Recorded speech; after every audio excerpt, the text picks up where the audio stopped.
Bismillahirrahmanirrahim. Assalamualaikum warahmatullahi wabarakatuh.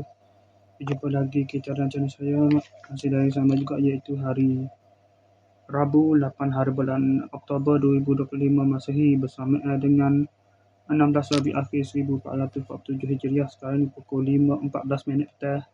Seperti biasa, awal sikit buat video video dalam report kita untuk hari ini. Apa ada buat video, tak ada video penutup malam juga. Lepas pada buat video dari report, saya terus pergi. Saya tunggu semaya maghrib. Saya terus pergi bersiap untuk pergi semaya masjid. Saya pergi semaya syak di masjid pada buah. Ada kuliah maghrib. Sama sekali malam ni pun ada ikut kuliah maghrib. Lepas tu semaya, lepas ada semaya isyak tu. Semaya maghrib, semaya syak ada lepas ada maghrib ada isyak. Lepas semaya maghrib ada kuliah. Lepas sudah kuliah tu ada atas semaya isyak. Lepas semaya isyak barulah jamu yang makan lah.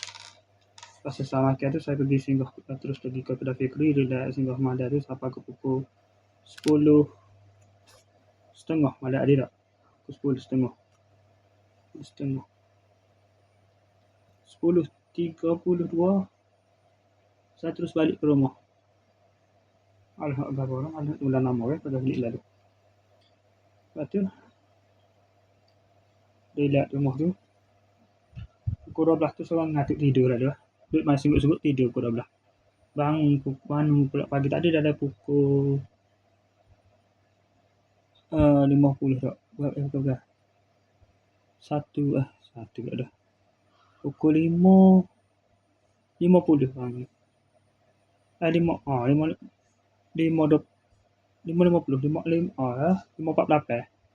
Ada 5.48 bangun mandi sampai subuh. Lepas tu sambung tidur pula. Bangun tu pukul 8 tu makan sarapan. Lepas tu 7.30 bangun makan sarapan. Lepas tu 7.40 tu terus ke toilet pergi ke Pak kerja dah. Untuk Pak bajak ni. Lepas tu singgah dah Fikri dulu.